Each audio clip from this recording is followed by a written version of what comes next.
फरीदाबाद लोकसभा क्षेत्र से कांग्रेस प्रत्याशी महेंद्र प्रताप को जिताने के लिए उनकी तीसरी पीढ़ी भी जी जान से जुटी है। महेंद्र प्रताप सिंह के सुपुत्र विजय प्रताप के लाडले विधान प्रताप पूरे लोकसभा क्षेत्र में अपनी भाषण शैली से सभी को कायल कर रहे हैं। उनके भाषणों को सुनने के लिए भीड़ जुट रही है। चुनाव प्रचार खत्म होने से पहले दिन गांव घररोट में उन्हें सुनने के लिए भीड़ 4 घंटे बैठी रही। उन्होंने अपने दादा महेंद्र प्रताप की जमकर तारीफ करते हुए उन्हें हरियाणा सरकार में मंत्रिकाल की उपलब्धियों को बताया। उन्होंने कहा, कांग्रेस सरकार आने पर घरेलू गैस सिलेंडर 500 रुपये का मिलेगा। महिलाओं को 1 लाख रुपए सालाना दिए जाएंगे। बुढ़ापा सम्मान पेंशन 6,000 रुपये प्रतिमाह होगी। इसके अलावा भी कई कार्य किए जाएंगे। कार्यक्रम का आयोजन वरिष्ठ नेता दिनेश शर्मा घररोट ने किया। इस अवसर पर हथीन विधानसभा क्षेत्र के सक्रिय नेता चौधरी इसराइल मुख्य रूप से उपस्थित हुए। यहाँ पर जो सरदारी हमारे 12 गांवों की सरदारी बैठी है, मैं उन सभी का दिल की गहराइयों से स्वागत करता हूँ। उन्होंने इस छोटे से बालक दिनेश घररोट की भावनाओं को समझा और उस बच्चे की एक पुकार पर आप लोग यहाँ इतने एकत्रित हुए। मैं सबको दिल की गहराइयों से आपका स्वागत करता हूँ।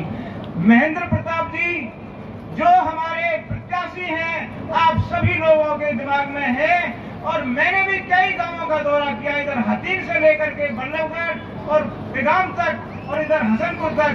मैंने बच्चे से लेकर के बड़े बूढ़े तक के मुंह से केवल महेंद्र प्रताप जी का नाम सुना है और केवल इनकी हवा जो है वो आज बनी हुई है, पूरे प्रदेश के अंदर बनी हुई है कांग्रेस पार्टी की। तो मैंने 2 लाइन लिखी है, ज्यादा समय नहीं है, वो मैं बोलूंगा। श्री भारी शौरत छाई और गांव गांव और गली गली में जनता करे बढ़ाई। सच्चे नेता, ये नेता सच्चे हैं, मंत्री भी रहे हैं। सच्चे नेता के सारे गुण है, आदर्श चरित्र बड़ा, हसमुख स्वभाव है इनका, हृदय गंगा जल सा पवित्र बड़ा। राजनीति के क्षेत्र में ऊंची पदवी पाई और गांव गांव गली गली में जनता करे बढ़ाई। एक ही शिक्षा दी है मेरे दादाजी ने, अपने बच्चों को भी और अपने पोते पोतियों को भी मेरे दादाजी ने एक शिक्षा दी है। वे कहते हैं कि जब भी हाथ उठाना है तो जनता की हक की लड़ाई लड़ने के लिए उठाना है और जनता के सामने कभी भी हाथ उठाना नहीं, हमेशा हाथ फैलाना और जोड़ना है। तो 58 साल आप सब लोगों ने इतना प्यार और इतना आशीर्वाद दिया, इतनी दुआ करी उनके लिए।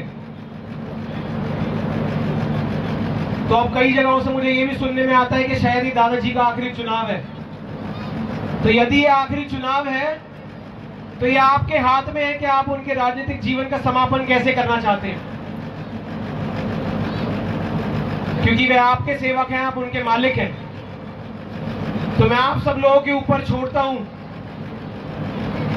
इस निर्णय को कि आप कैसे उनके राजनीतिक जीवन का समापन करना चाहते हैं। पीछे काफी सारे कार्यक्रम थे, आगे और बहुत सारे कार्यक्रम में इतना ज्यादा आप सब लोगों का प्यार और आशीर्वाद और सम्मान मिल रहा था कि समय का पता ही नहीं चला, क्योंकि समय का अभाव है। ये जो माफी है, ये माफी तो भाजपा सरकार को भी आपसे माफी मांगनी चाहिए। आपके जनप्रतिनिधि जो आपने चुने हैं उनको भी आपसे माफी मांगनी चाहिए।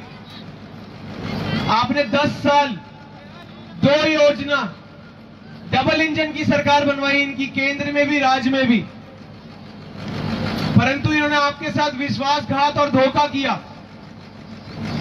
आपके साथ जुमला और भ्रष्टाचार किया। यहां पर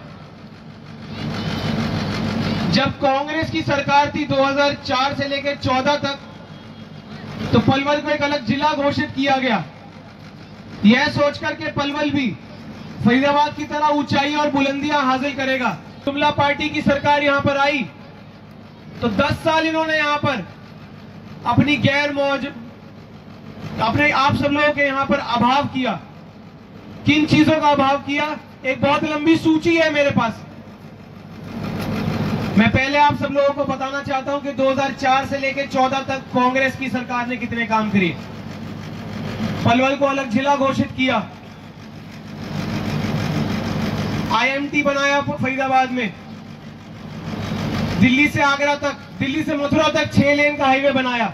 ट्रेनें चला करती थी, शटल ट्रेन चला करती थी श्रमिकों के लिए, उनको छेड़ा नहीं, रोजगार दिया, सरकारी नौकरियां लगाई, प्राइवेट नौकरियां लगाई। जो मेट्रो है वह बल्लभगढ़ तक लगाई, पलवल तक का वायदा किया, परंतु उसके बाद भाजपा की सरकार आ गई। एक वायदा जब सरकार जा रही थी तब कांग्रेस की सरकार ने उससे थोड़े साल पहले वह भी किया था कि पलवल में एक मेडिकल कॉलेज खोला जाएगा, बनाना था, और वह पैसा आपकी जेब का खा गए।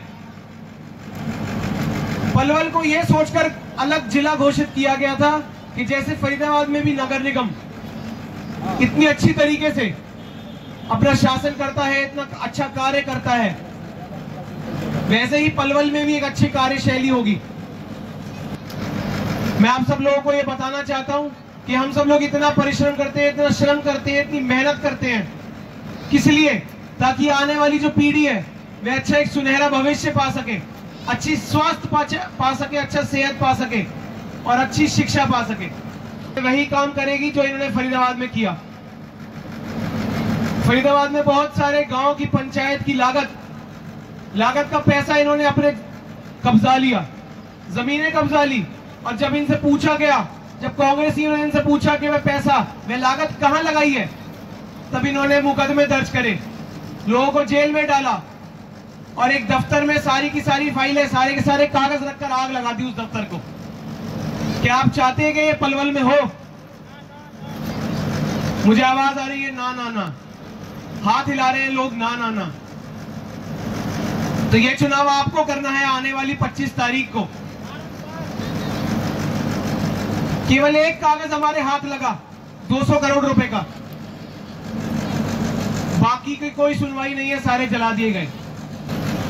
मैं इनसे पूछना चाहता हूं, अपनी माताओं से, अपनी बहनों से, कि यदि आप अपने बैंक खाते में 1 लाख रुपए साल का यानी 8500 रुपए महीने का किस्त बंधवाना चाहते हैं तो आप आने वाली 25 तारीख को भारी बहुमत से कांग्रेस की यानी अपनी सरकार बनवाएं, ताकि 4 जून को जब सरकार बने तो 1 जुलाई से आपकी किस्त बंध जाए। युवा भाई बहनों के लिए भी है जो 25 साल से कम की उम्र के हैं, जिनके पास एक डिप्लोमा या एक डिग्री है, तो उनको हम लोग वादा करते हैं, कांग्रेस की सरकार ने वादा किया है कि साइड में जो आप देख रहे हैं YouTube channel, Facebook page, Instagram और एक्स हैंडल यानी कि ट्विटर हैंडल पूर्ण नाम है, इसको आप लाइक करें, फॉलो करें, कमेंट बॉक्स में जाके प्रतिक्रिया दें, इस लिंक को ज़्यादा से ज़्यादा शेयर भी कर दें। धन्यवाद।